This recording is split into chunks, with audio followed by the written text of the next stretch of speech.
नमस्कार, मी स्वाती सकपाळ. आपण पाहत आहात जनादेश वृत्तवाहिनी. पाहूया आजच्या काही ठळक घडामोडी. माझ्या मुलावरती 10 तारखेला वार केली, तर अजून पण आज 11 दिवस झाले काहीच केलं नाही ते लोक, पोलीस लोकांनी.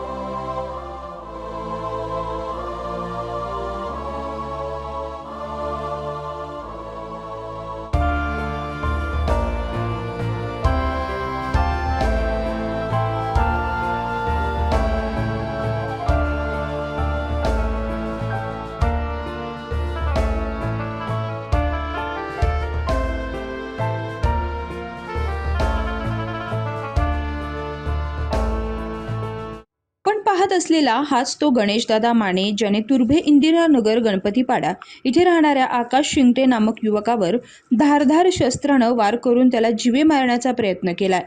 बेकायदेशीर दारूचा व्यवसाय करणाऱ्या गणेश माने यांच्या धंद्याची तक्रार केल्याच्या रागातून आकाश शिंगटे यांच्यावर हा जीवघेणा हल्ला करण्यात आल्याचं म्हणणं त्यांच्या कुटुंबियांचं आहे. याबाबतचा गुन्हा तुर्भे पोलीस ठाण्यात दाखल करण्यात आलाय. मात्र 10 दिवसाचा कालावधी लोटूनही अद्यापही गणेश माने याला अटक करण्यात आलेली नाही. आम्ही इंदिरानगर गणपतीपाड्याला राहतो. गणेश माने माझ्या मुलावरती वार केलाय, 136 टाके पडलेत. परत पोलीस लोकांनी त्याच्यावर काय अजून कारवाई करणं झालेत. आम्हाला न्याय पाहिजे. मी त्याचा मोठा भाऊ आहे, परशुराम पांडुरंग शिंगटे. गणेश मानेने त्याच्यावर हल्ला केला आहे. धारदार शस्त्र होतं त्याच्या हातामध्ये. हल्ला करून तो फरार झाला आहे. अजूनपर्यंत आता 11 दिवस झाले, पोलीसवाले अजूनपर्यंत अटक केलं नाहीत त्यांना. त्यांचं दारूचं दुकान आहे, त्याच्यावरनं त्यानं माझ्या भावानं बोलला, पण मी केलं नाही. ते तुम्ही जे बोलताय तो कंप्लेंट केली, मी केला नाही. तरी पण त्यांना सांगून सुद्धा बी त्या लोकांनी अटक केला त्याच्या पोराने, दादा मानेच्या पोराने. आमची मागणी एवढंच आहे, त्यांना आम्हाला न्याय मिळावा, त्याला अटक केलं पाहिजे. राजकीय दबावामुळे गणेश माने यास अटक करण्यात पोलीस दिरंगाई करत असल्याचा आरोप आकाश शिंगटे यांच्या कुटुंबियांनी केलाय. आपल्याला न्याय मिळावा याकरिता त्यांनी राष्ट्रीय स्वाभिमान संघटनेचे राष्ट्रीय अध्यक्ष मल्लिकार्जुन पुजारी यांची भेट घेऊन सदर बाब त्यांच्या निदर्शनास आणून देताच मल्लिकार्जुन पुजारी यांनी आकाश शिंगटे यांच्या कुटुंबासमवेत परिमंडळ 2चे पोलीस उपायुक्त अमित काळे यांची भेट घेतली. यावेळी त्यांनी आरोपीच्या अटकेस दिरंगाई करीत असलेल्या तुर्भे पोलीस स्टेशनचे वरिष्ठ पोलीस निरीक्षक आबासाहेब पाटील यांची तात्काळ बदली करण्यात यावी आणि आरोपींना अटक करण्यात यावी अशी मागणी पोलीस उपायुक्त अमित काळे यांच्याकडे केली आहे. राष्ट्रीय स्वाभिमान संघटनेकडे हे लोक आले होते. 10 तारखेला त्या मुलावरती वार झाला आहे. आज दिनांक 20 आहे, अजूनही त्याला अटक झालेली नाही आणि मुलगा हॉस्पिटलमध्ये आहे, म्हणून आमच्याकडे आले ते. तर मी आज CP साहेबांना फोन केलं, CP साहेबांशी बोललो. साहेब बोलले DCPना भेटा, 2 दिवसांनी नाही झालं तर मग माझ्याकडे या.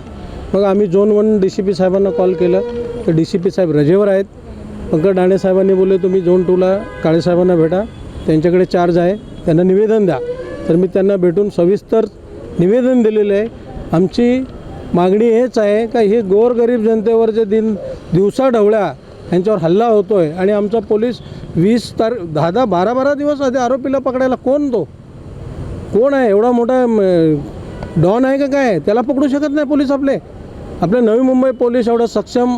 आम्ही आयुक्त भारंबे साहेबांचं नेहमी कौतुक करतो का भारंबे साहेबांचं काम एवढं चांगलं आहे. फार UP वरून आरोपी पकडून आणतात आणि हा झोपडपट्टीमधला दारू विकणारा पोरगा भेटत नाही.